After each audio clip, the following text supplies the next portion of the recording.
Model में अब भाई लीनियर मॉडल तो होगा पक्का-पक्का, ठीक है? उसमें एक डिपेंडेंट वेरिएबल होगा और कुछ इंडिपेंडेंट वेरिएबल होगा या इंडिपेंडेंट वेरिएबल्स होंगे, है कि नहीं? अब यही पता करना है कि वो क्या जैसे अभी मैंने ऑटो रिग्रेसिव पढ़ा, क्या वैसे ही वो होगा या फिर कोई अलग चीज़ होगी, है ना? है कि नहीं?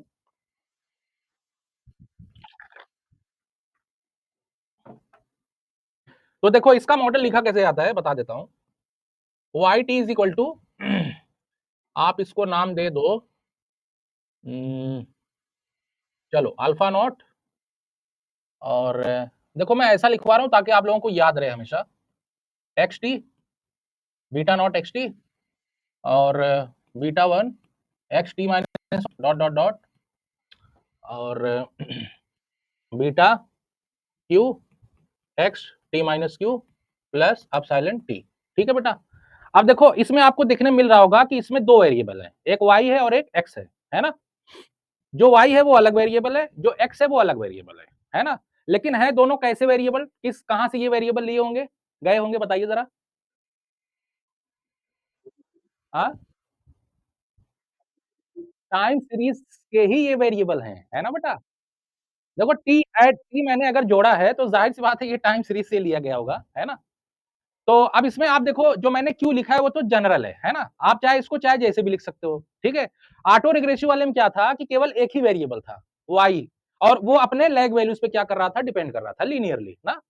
लेकिन अब इसमें क्या है 2 वेरिएबल है, एक है डिपेंडेंट वेरिएबल yt और बाकी एक वेरिएबल है yt क्या y ना? और दूसरा है x वेरिएबल और x के कितने हैं lag values, Q lag values हैं।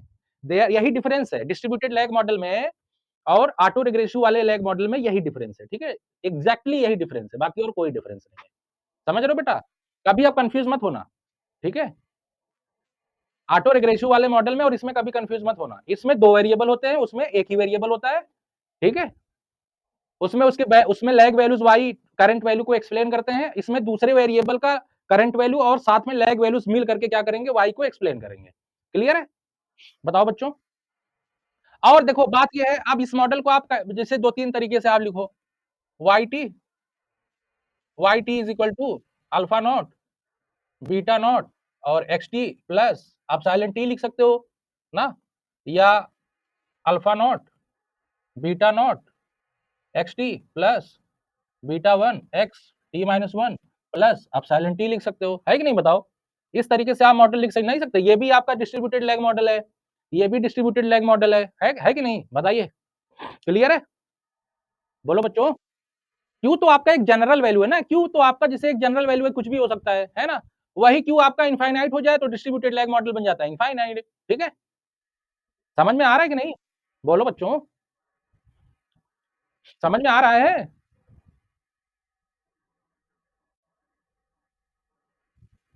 अरे ना समझ में आए तो बता दो, समझ में ना आए तो बता दो।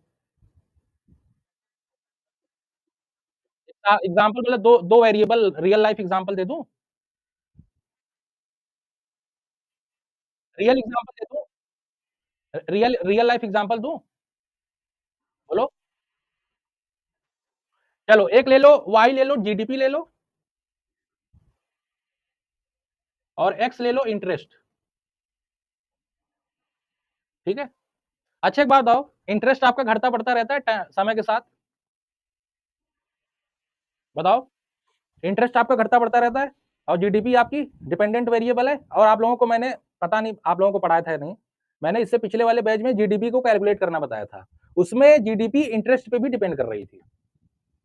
बताइए पहले और अगर एक्स लेना चाहते हैं और भी ले सकते हैं, वेजेस ले सकते हैं, रेमिटेंस ले सकते हैं, गवर्नमेंट स्पेंडिंग ले सकते हैं, है ना? एक्सपेंडिचर ले सकते हैं और इनकम भी ले सकते हैं।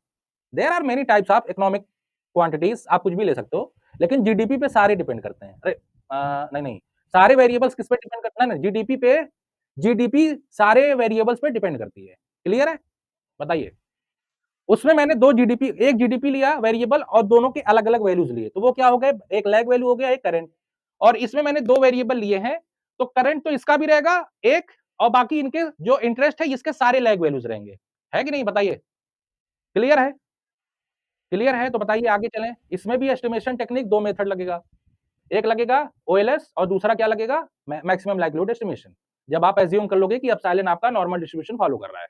क्लियर है?